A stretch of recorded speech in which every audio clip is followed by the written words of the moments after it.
챕터 1. 돌을 든 사람들. 아침 해가 예루살렘 성전을 비추고 사람들이 하나둘 모여들기 시작했어요. 오늘도 랍비 예수의 가르침을 듣기 위해서였죠. 성전 뜰은 금세 사람들로 가득 찼는데 노인들, 젊은이들, 아이를 업은 여인들까지 모두가 그분의 말씀을 기다리고 있었어요. 예수님이 자리에 앉으시자 누군가 사람들을 향해 작게 속삭였어요. 선생님이 앉으셨다. 조용히 하자고요. 사람들이 숨을 죽이며 귀를 기울이려는 순간이었죠. 쿵, 성전 문이 거칠게 열리는 소리가 울려 퍼졌고 모든 이들이 깜짝 놀라 그쪽을 돌아봤어요.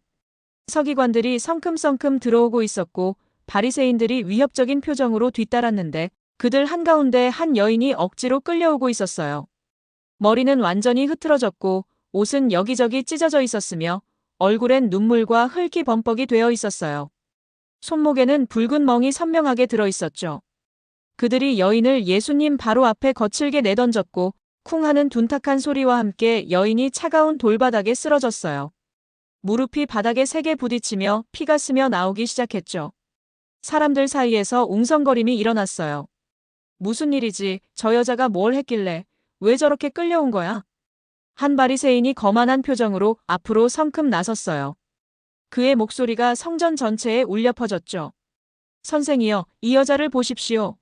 그가 손가락으로 바닥에 쓰러진 여인을 가리켰고 손가락 끝이 떨리고 있었어요. 이 여자가 간음하다가 바로 그 현장에서 잡혔습니다. 그 말이 떨어지자 사람들 사이에서 숨막히는 침묵이 흘렀어요. 간음, 그 한 단어가 공기를 얼려버렸죠. 여인은 고개를 전혀 들지 못한 채 바닥만 응시하고 있었어요. 온몸이 심하게 떨리고 있었고 숨소리조차 가늘게 떨려 나왔어요. 또 다른 서기관이 큰 소리로 외쳤어요. 모세의 율법에는 이런 여자를 돌로 쳐 죽이라고 분명히 명하고 있습니다. 그의 손에는 벌써 주먹만 한 돌 하나가 단단히 쥐어져 있었어요. 그런데 선생님, 당신은 과연 어떻게 생각하십니까? 그들의 눈빛이 예리한 칼날처럼 날카로웠어요. 이건 단순한 질문이 아니었죠. 치밀하게 짜인 함정이었어요. 만약 예수가 율법을 어기라고 말하면 신성모독죄로 고발할 것이고 만약 율법대로 하라고 하면 사랑과 용서를 가르친다던 그의 명성이 한순간에 무너질 것이었어요. 어느 쪽을 택하든 그들의 승리였죠. 성전에 모인 모든 사람의 시선이 일제히 예수님께 쏠렸어요. 대답을 기다렸고 판결을 기다렸고 어떤 결정이 내려질지 숨죽이며 지켜봤어요. 여인은 여전히 바닥에 엎드린 채 온몸을 떨고 있었어요. 죽음이 바로 눈앞에 와 있었죠. 곧 돌이 날아올 것이고 곧 피를 흘릴 것이고 곧 이 세상을 떠나게 될 거라는 걸 알고 있었어요. 그녀는 속으로 생각했어요. 아, 이렇게 끝나는구나. 이렇게 죽는구나. 모든 사람이 보는 앞에서 끔찍한 수치 속에서 돌에 맞아 죽는구나. 바리새인이 다시 한번 큰 소리로 외쳤어요. 대답하십시오, 선생이여. 이 여자를 어찌하면 좋겠습니까? 말씀하시오. 그의 목소리에는 승리의 확신이 묻어 있었어요. 이미 이겼다고 생각하고 있었죠.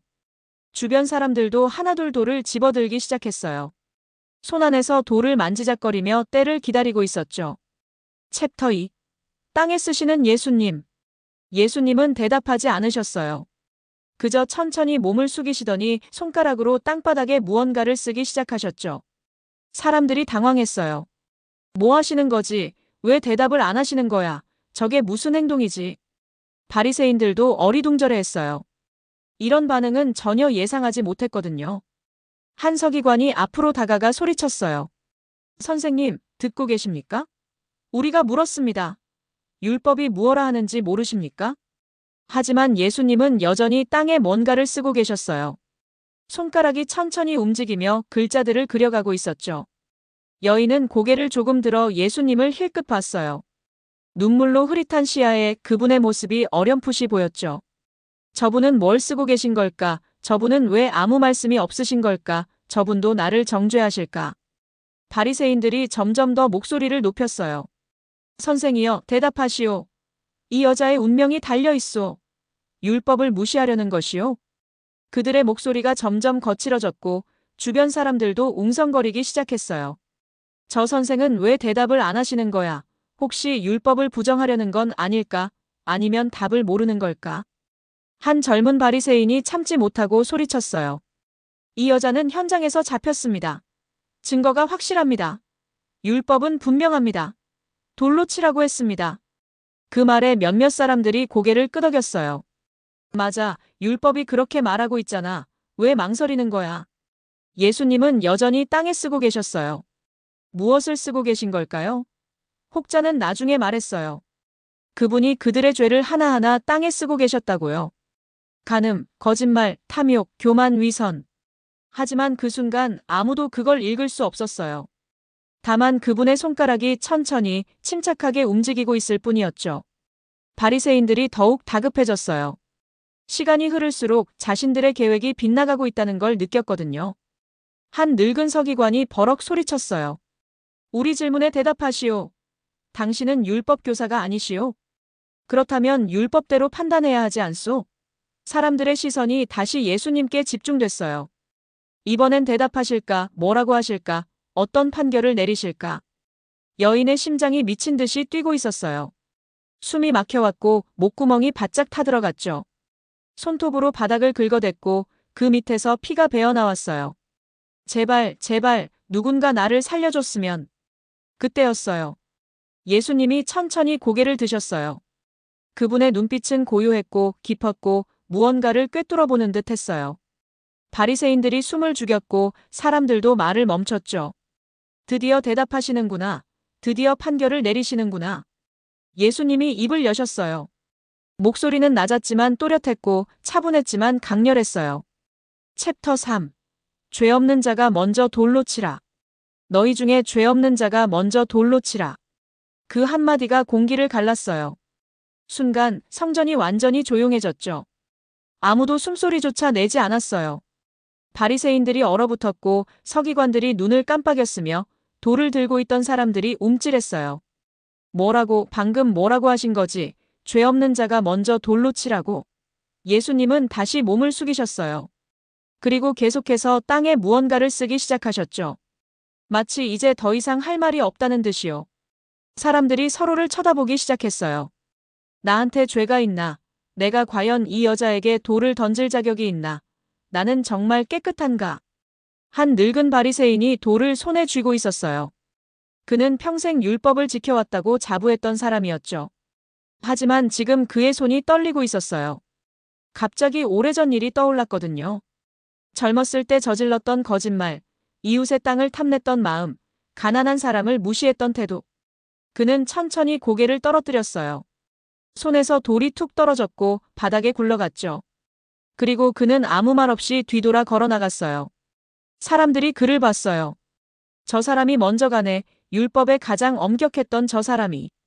한 중년 서기관도 돌을 들고 서 있었어요. 그는 사람들 앞에서는 경건한 척했지만 집에서는 아내를 학대했어요. 예수님의 말씀이 그의 가슴을 찔렀죠. 죄 없는 자, 나는 과연 죄가 없는가? 그의 얼굴이 붉어졌고 땀이 흘렀으며 손에 쥔 돌이 갑자기 너무 무겁게 느껴졌어요. 그도 조용히 돌을 내려놓았어요. 그리고 사람들 사이를 비집고 빠져나가기 시작했죠. 한 사람, 두 사람, 세 사람. 사람들이 하나씩 둘씩 떠나가기 시작했어요.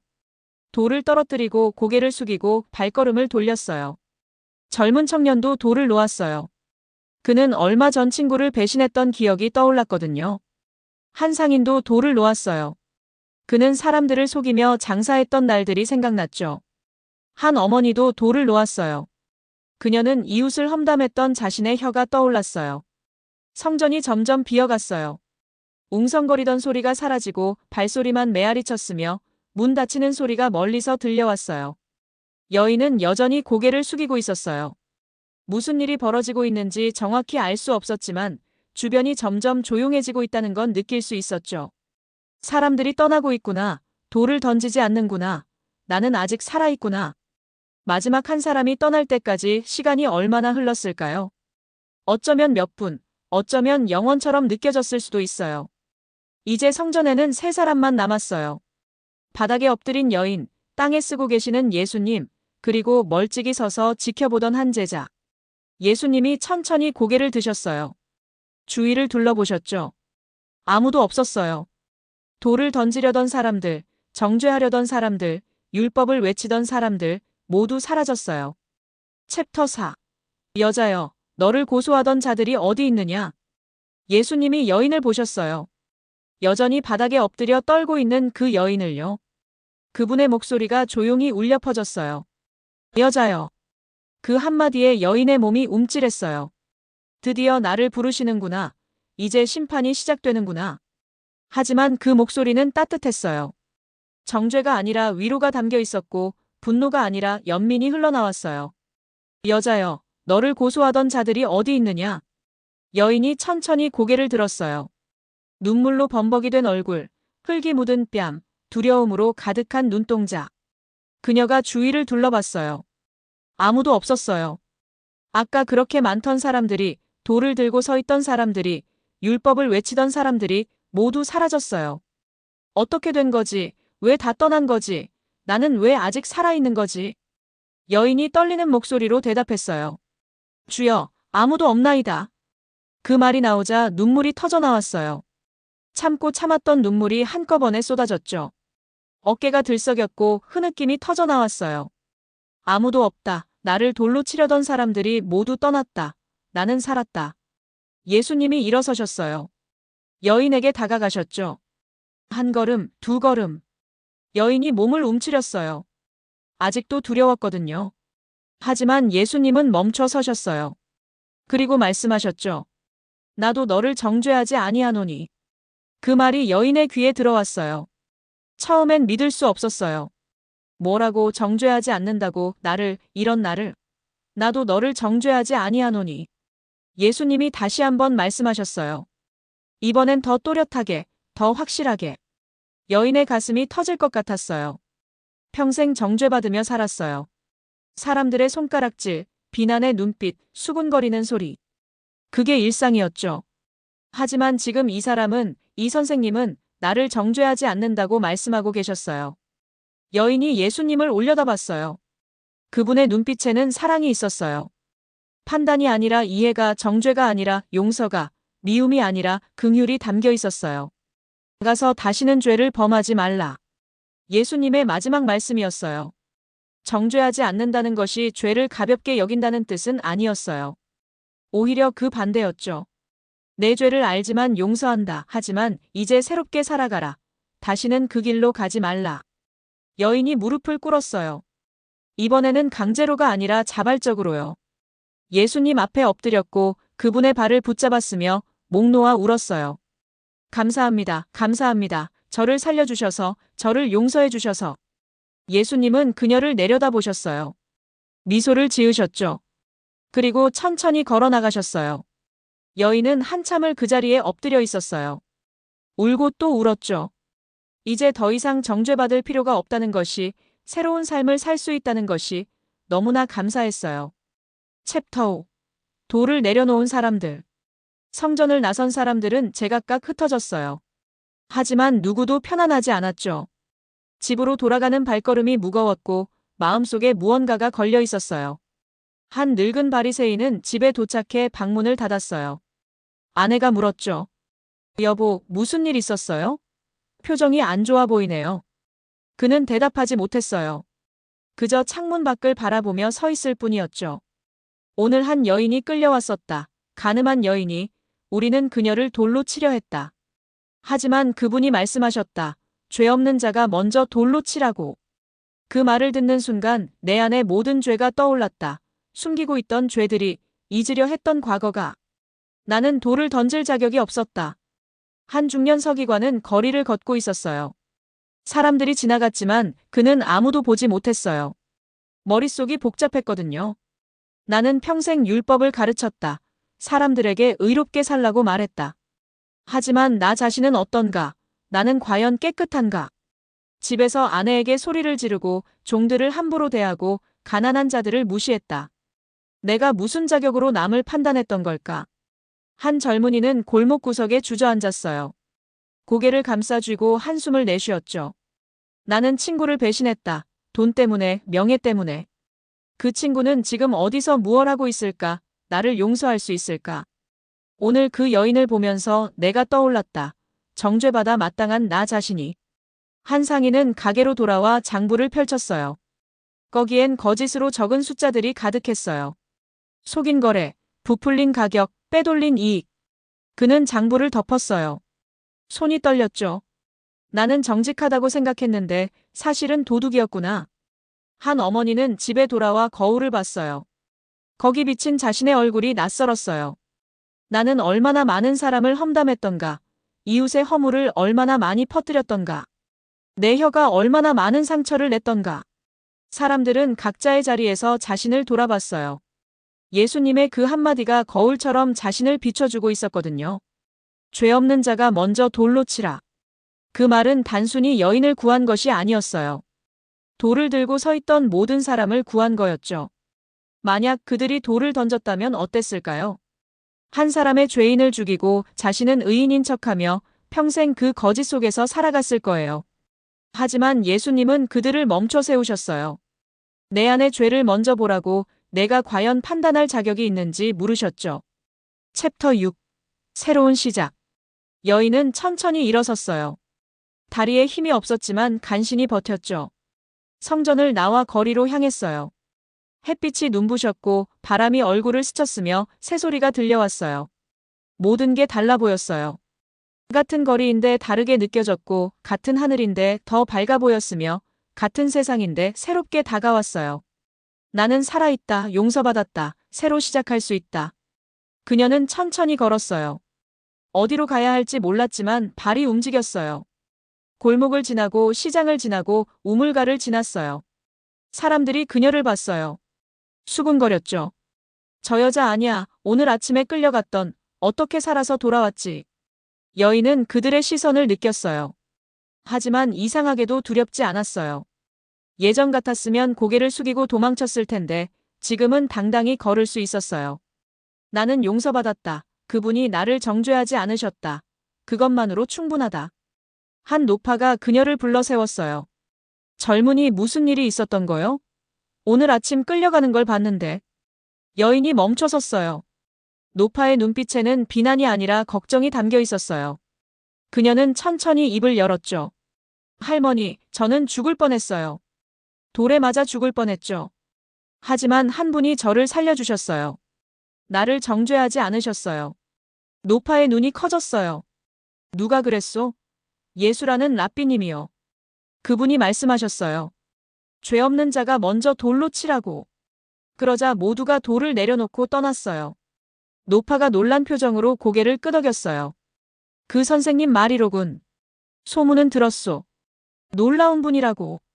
그래, 이제 어찌할 거요? 여인은 잠시 생각했어요. 이제 어떻게 살아야 할까? 어디로 가야 할까? 다시 시작하겠어요. 그분이 말씀하셨어요. 가서 다시는 죄를 범하지 말라고. 그 말씀대로 살고 싶어요. 노파가 여인의 손을 잡았어요.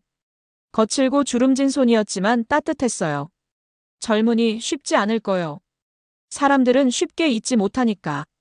여인이 고개를 끄덕였어요. 알아요. 하지만 그분이 저를 용서하셨다면 저도 새롭게 살 수 있을 거예요. 노파가 미소 지었어요. 그래, 그 믿음을 잃지 말게. 힘들 때마다 오늘을 기억하게. 여인은 다시 걸었어요. 한 걸음 한 걸음이 새로운 시작이었어요. 시장 어귀에서 한 아이가 넘어졌어요. 무릎이 깨져서 울고 있었죠. 여인이 다가가 아이를 일으켜 세웠어요. 괜찮니? 아프지? 아이가 눈물을 닦으며 고개를 끄덕였어요. 여인은 자신의 옷자락을 찢어 아이의 무릎에 감아줬어요. 이제 괜찮을 거야. 천천히 걸으렴. 아이가 고맙다고 말하며 뛰어갔어요. 여인은 그 모습을 보며 미소 지었어요. 작은 것이지만 누군가를 도울 수 있다는 게 기뻤어요. 예전에 나는 아무것도 할 수 없었는데 이제는 할 수 있구나. 해가 서쪽으로 기울기 시작했어요. 여인은 작은 집 한 채를 발견했어요. 오래전 친구가 살던 곳이었죠. 문을 두드렸어요. 친구가 문을 열었고 여인을 보자 놀란 표정을 지었어요. 너 살아있구나. 오늘 일 다 들었어. 어떻게 된 거야? 여인이 모든 이야기를 했어요. 예수님이 자신을 구하신 일, 용서받은 일, 새로 시작하고 싶다는 마음. 친구는 눈물을 흘리며 그녀를 껴안았어요. 여기 있어. 우리 함께 살자. 그리고 다시 시작하자. 그날 밤 여인은 처음으로 편안히 잠들었어요. 악몽을 꾸지 않았고 두려움에 떨지 않았으며 내일을 기대할 수 있었어요. 창문 밖으로 별들이 빛나고 있었죠. 챕터 7. 돌아보는 사람들. 며칠이 지났어요. 성전에서 있었던 일은 예루살렘 전체로 퍼져나갔죠. 사람들은 그 이야기를 하며 각자 다른 반응을 보였어요. 어떤 이는 말했어요. 그 선생은 율법을 무시했다. 가늠한 여자를 살려줬다니 이게 말이 되나. 하지만 어떤 이는 반박했죠. 아니야, 그분은 율법을 무시한 게 아니라 완성하신 거야. 죄는 미워하되 사람은 사랑하신 거라고. 한 회당에서 사람들이 모여 토론했어요. 한 율법 교사가 말했죠. 율법은 분명해요. 가늠한 자는 돌로 쳐야 합니다. 하지만 한 청년이 물었어요. 그렇다면 선생님은 죄가 없으십니까? 돌을 던질 자격이 있으십니까? 율법 교사가 말문이 막혔어요. 청년이 계속 말했죠. 예수 선생님은 우리에게 물으신 거예요. 너희는 과연 깨끗하냐고. 남을 판단하기 전에 자신을 돌아보라고. 사람들이 웅성거렸어요. 맞는 말이야. 우리 중 누가 죄 없다고 할 수 있겠어. 한 시장에서 상인들이 이야기를 나눴어요. 그중 한 명이 말했죠. 나도 그 자리에 있었어. 돌을 들고 있었지. 하지만 던질 수가 없었어. 내 안의 죄가 너무 무거웠거든. 다른 상인이 물었어요. 그래서 어떻게 했소? 돌을 내려놓고 나왔어. 그리고 집에 돌아와 생각했지. 내가 그동안 얼마나 많은 사람을 속였는가. 오늘부터 정직하게 장사하기로 했어. 사람들이 놀랐어요. 자네가, 그렇게 약삭 빠르던 자네가. 상인이 쓴웃음을 지었죠. 그래, 나도 변할 수 있어. 그날 이후로 깨달았거든. 언젠가 나도 돌을 맞을 수 있다는 걸. 한 가정에서 아버지와 아들이 대화했어요. 아버지가 말했죠. 아들아, 오늘 성전에서 있었던 일을 아느냐? 아들이 고개를 끄덕였어요. 들었어요. 가늠한 여인을 용서하셨다면서요? 아버지가 한숨을 쉬었어요. 나도 그 자리에 있었다. 돌을 들고 서 있었지. 하지만 예수님이 말씀하셨을 때 내가 내 어머니에게 했던 일들이 떠올랐다. 화를 내고 소리를 지르고 상처를 준 일들이. 나는 의로운 척했지만 사실은 죄인이었구나. 아들의 눈에 눈물이 고였어요. 아버지, 저도 죄가 많아요. 친구를 질투하고 동생을 미워하고 거짓말을 했어요. 아버지가 아들의 어깨를 감싸 안았어요. 우리 모두 죄인이란다. 하지만 중요한 건 그걸 인정하고 변화하려는 마음이지.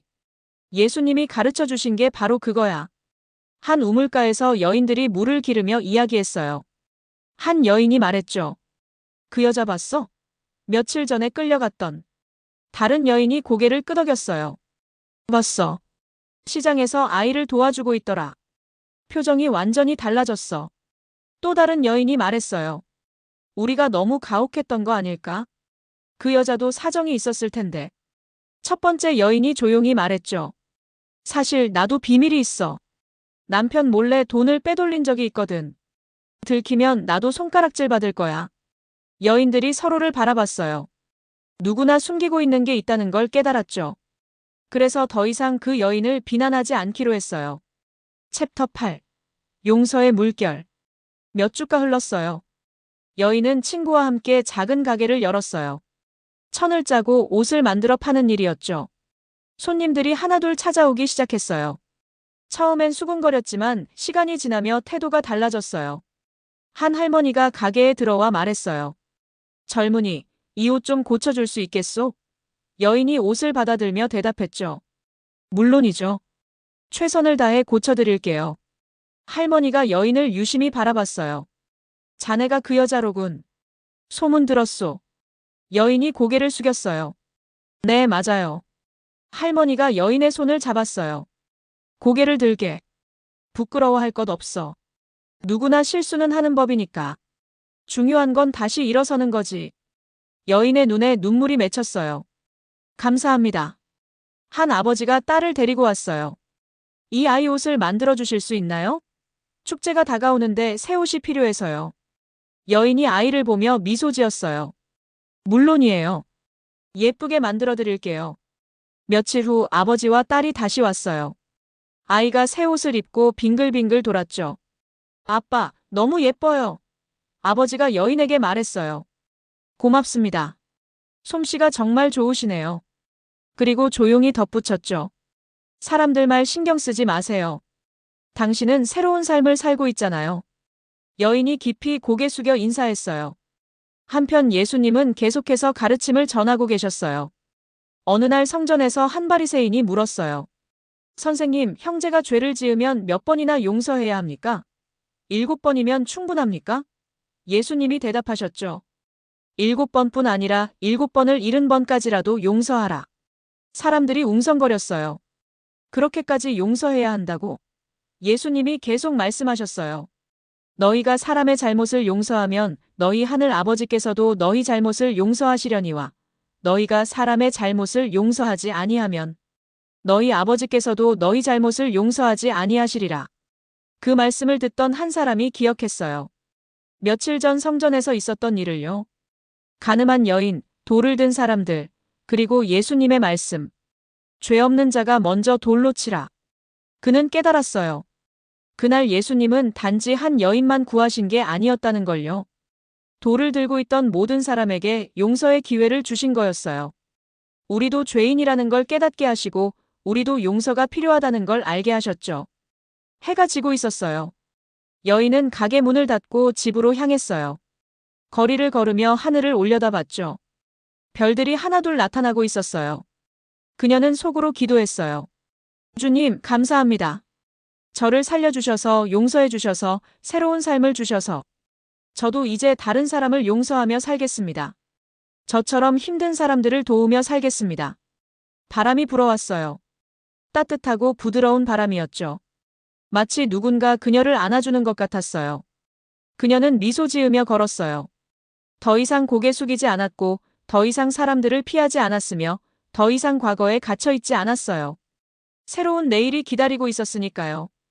여러분, 혹시 지금 누군가를 용서하지 못하고 계신가요? 혹은 자신을 용서하지 못하고 있나요? 예수님은 오늘도 말씀하십니다. 나도 너를 정죄하지 아니하노니 가서 새롭게 살아가라고요. 댓글로 나눠주세요. 당신이 용서하고 싶은 사람은 누구인가요?